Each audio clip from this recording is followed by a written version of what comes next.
According to Newton's first law, if the net force acting on an object is zero, the object's motion will not change.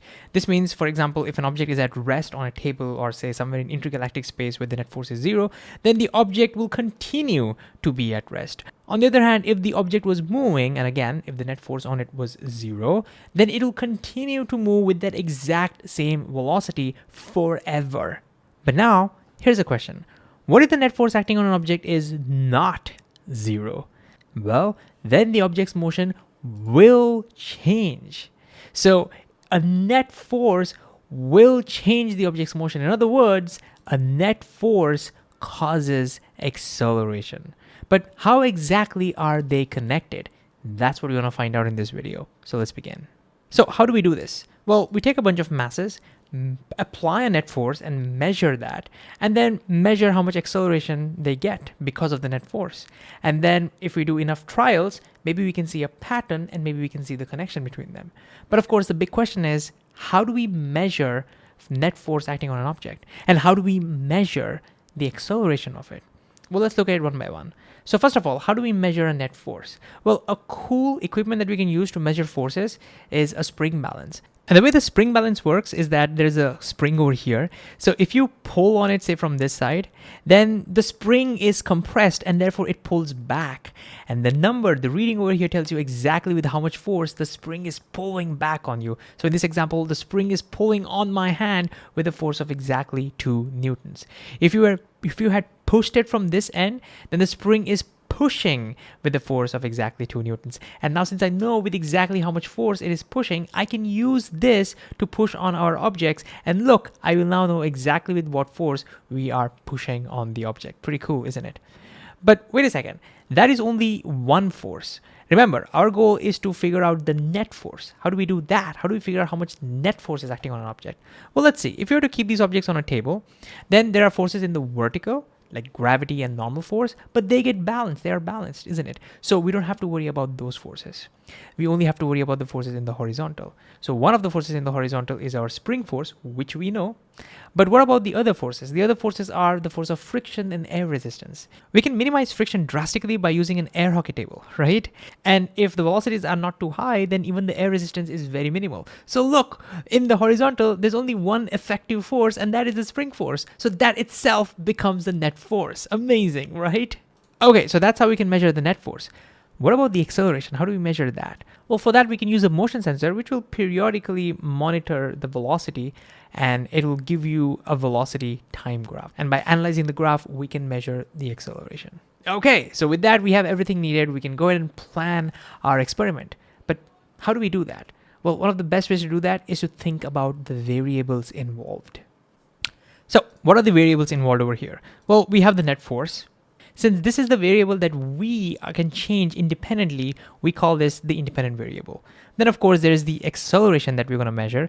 This acceleration is dependent on the net force, right? So we call this the dependent variable. So now for our experiment, we can push this object with different net forces. Say we'll do 3 trials, and then for each of them we'll figure out what the acceleration is. And by measuring the acceleration, maybe we can make a connection between the net force and the acceleration, isn't it? Okay, that sounds like a plan, but there's another variable over here, the mass. What do we do about that? Should we also change that? Well, here's an important thing about doing experiments. You should always change just one variable at a time. Since we're already changing the net force, this particular variable, we want to make sure the mass is a constant. So we're going to use the same value of the mass everywhere. And therefore we call this the control variable because we're not changing that. It's going to be a constant.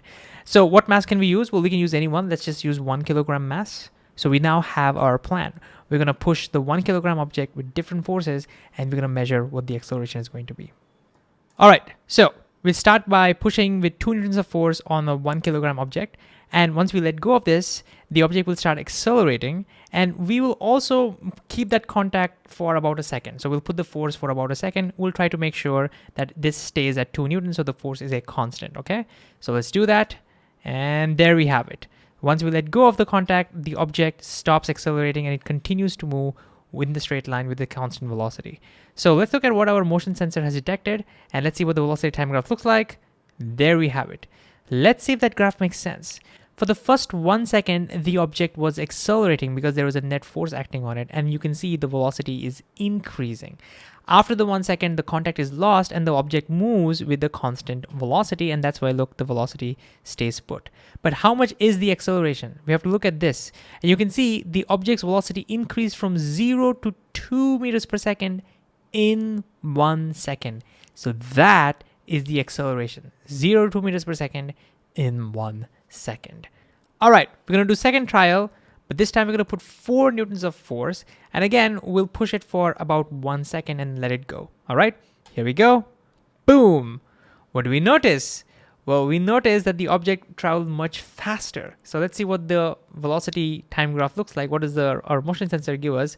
Now the velocity time graph looks like this.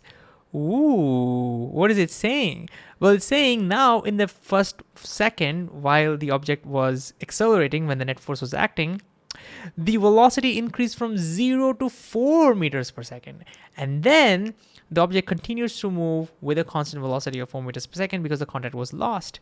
So now the acceleration is 0 to 4 meters per second in 1 second. The acceleration became higher when the net force became higher. Does this make intuitive sense? I think yes. It makes intuitive sense that when you apply a larger net force, the object accelerates larger. And we are also experimentally seeing that. That's amazing. Okay, if we did one more trial, we get very similar results. And this time, our motion sensor gives us something like this. And notice we get even higher acceleration. This time the acceleration is 0. In 1 second, it goes from 0 to 5 meters per second. So the acceleration has further increased. So what is the connection that we see? We see for a higher net force, more the net force, more is the acceleration, provided the mass stays the constant. We should always be careful about the control variable that we have used. Amazing, isn't it? But now this brings up the last question. What if you want to vary the mass? We want to see the effect of what happens when the mass changes. Well, we should always make sure only one variable is changing. So if you want to vary the mass, we have to keep this variable the same. So we'll repeat this experiment. This time we'll keep the net force the same. Let's keep the net force, say 4 newtons. And let's vary the mass. Let's make the mass 1 kilogram. Then let's repeat the experiment with 2 kilograms and maybe with 4 kilograms. All right, first up, we'll put 4 newtons for 1 kilogram. We actually already did this, but let's do it one more time. We'll push it for 1 second, let it go. And what does the motion sensor give us? Well, it gives us an acceleration of 0 to 4 meters per second in 1 second. Okay, let's repeat this. 4 newtons, but this time for 2 kilogram object. So again, push it for about a second, let it go. What does the motion sensor give us? Oh, the acceleration is smaller. Can you see that? It went from 0 to 2 meters per second in 1 second. Does that make sense? I think yes. I mean, if you were to push a heavier object with the same force, you intuitively expect it to accelerate lesser. And that's exactly what we get. So as the mass increased, the acceleration reduced. So let's do one last trial. This time the mass is 4 kilograms. Again, we push it with the same force, 4 newtons for about a second. We can already see the acceleration was much lower. What does the motion sensor give us?